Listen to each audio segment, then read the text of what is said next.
Well, boys, first day, Elite Series, Lake Cherokee. It's a little bit of snow and sleet falling. Takeoff's about to happen, but I got all the gear on, all the frog togs, all the layers, everything I need to stay warm today. We're gonna go out and see if we can catch them. 20-mile-an-hour winds, high 34 today. See you guys all day, hopefully with some big smallmouth.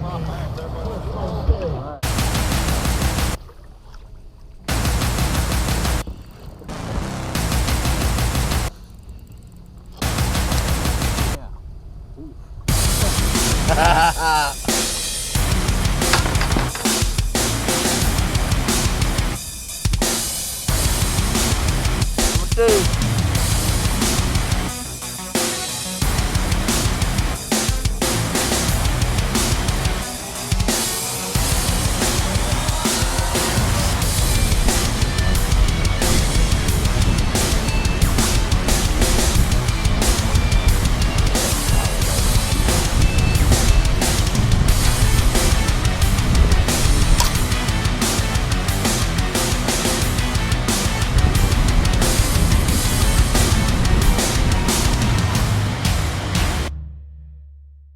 Hey guys, Randy Howell here at home after Lake Cherokee, licking my wounds. Unfortunately, because it didn't go too well last week, we're getting packed up to go to sunny Florida and hopefully have a good tournament down in Okeechobee. So I'm packing everything up, and it's crazy because I got to take all this light line, all these spinning rods, and light 10-pound Daiwa J braid I was using last week, 6 and 8-pound gamma fluorocarbon leaders. Got to take all this stuff out and hang it up in the garage because we don't need that at Okeechobee. Thankfully, I get to use big rods, big line, big baits, and hopefully catch some big fish.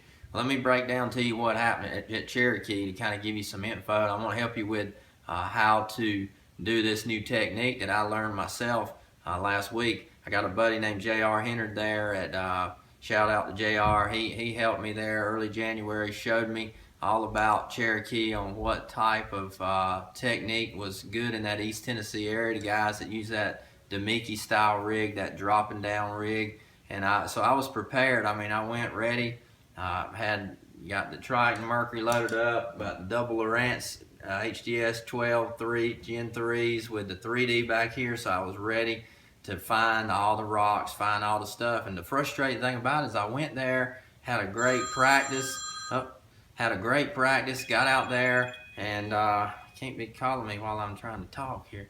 ADD.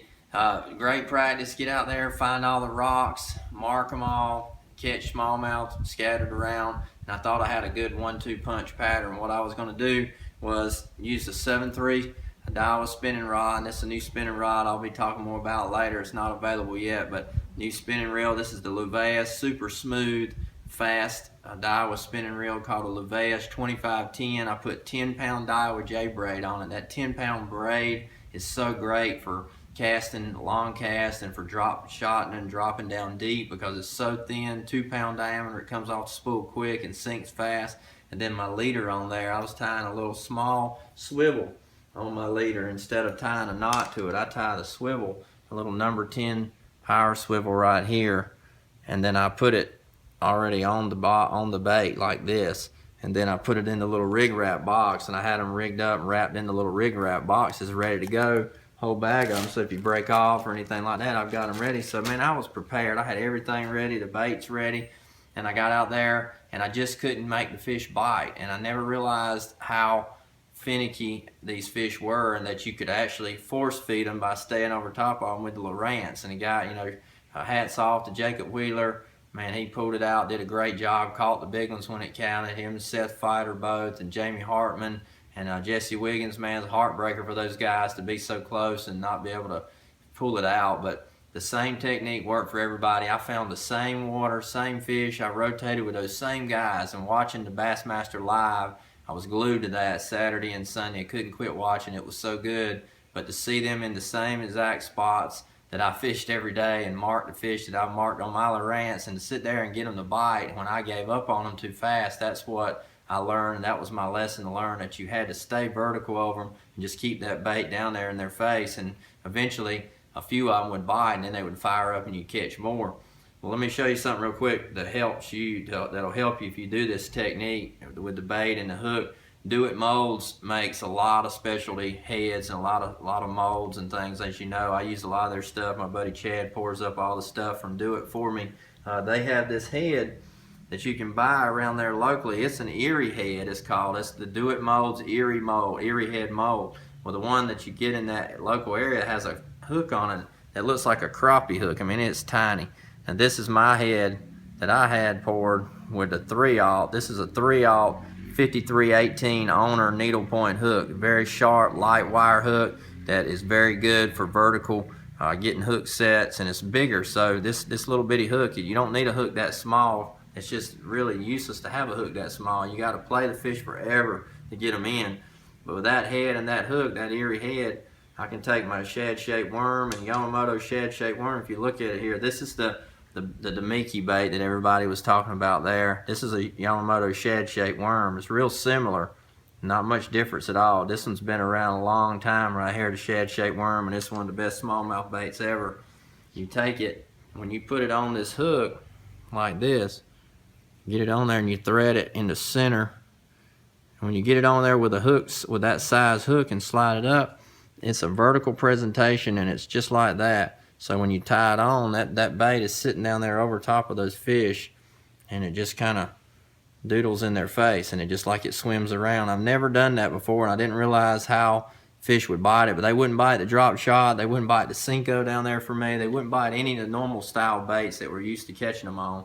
So that's the deal. If you make those yourself or order that mold, or got anybody that makes baits for you, get that Do It mold and the Erie head mold and pour it with a 3/0.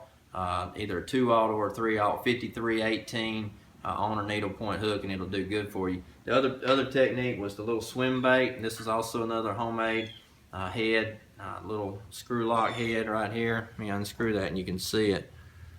This is another Do It head. Take that off. It's got the screw lock on there, and instead of having a tiny little hook on there, I have that good size. This is a little, I think this was a little Gamakatsu hook, probably a 3/0, and that little Kitech or the little Bass Pro shad, speed shad swim bait, those two swim baits there, that's what I was using to throw and try to catch those fish 30 to 40 feet deep before I would fish vertical with them. And that was the technique. Worked for me, didn't work good enough. First day I have a limit. My card on my camera, you're gonna see some footage here, but my card on my GoPro on the windshield filled up halfway through the day because it was a small card. We made a mistake on that, so you didn't get to see the end of the day when I caught two at the last hour that finished my limit out. So the second, I have 12 pounds, I'm right outside the cut. Next day I need 12.5, 13 pounds, and I have a slow day, catch two right off the bat, then all day I go and finally catch a 3 3/4. If I can just catch two more keepers, I would have a shot pretty easy at making the 50 cut, but just didn't happen. Nothing worked out right the rest of the day. I didn't understand why I saw so many bass, but I couldn't make them bite. So it was frustrating to say the least. So again, that's two techniques. Hopefully those things help you if you ever fish East Tennessee or in those mountain lakes. I know if I go back any of those lakes, I know that technique's going to work, and I know to be more patient with it and get your Lowrance right over top of the fish and watch for that line. And you see those fish rise up and they look at your bait and they go back down, and you can sit there and watch your bait just doodling up and down, and you see the fish come up, and when that line would get real yellow, sometimes that means they're coming right up to you to bite it. And that was really a cool deal, and I thought it was going to work good for me. But after 10 minutes, 15 minutes of watching those same fish, I would give up and go somewhere else. So don't do that like I did the next time. Hats off to all those guys that hung it out and caught all the fish. Got a good check, got a start to the season. We're going to Okeechobee now. I got to have a good tournament and get myself back on the right track going the rest of the year before the Classic. So everything's looking good, loaded up. Proud of you guys for hanging with us all year, watching us and waiting for us. I know we're excited to do more love seats, do more of the catch with Randy and Robin on the road, doing some fishing shows together.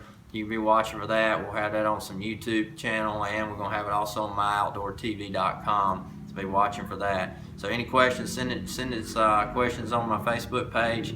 Thanks again for following us. Hope to have some good footage coming from Okeechobee of some big old spawning bass, and show you some new products that are coming soon at the Bassmaster Classic. So till then, see you guys on the road. Good luck. God bless. I'm Randy Howell. We'll see you.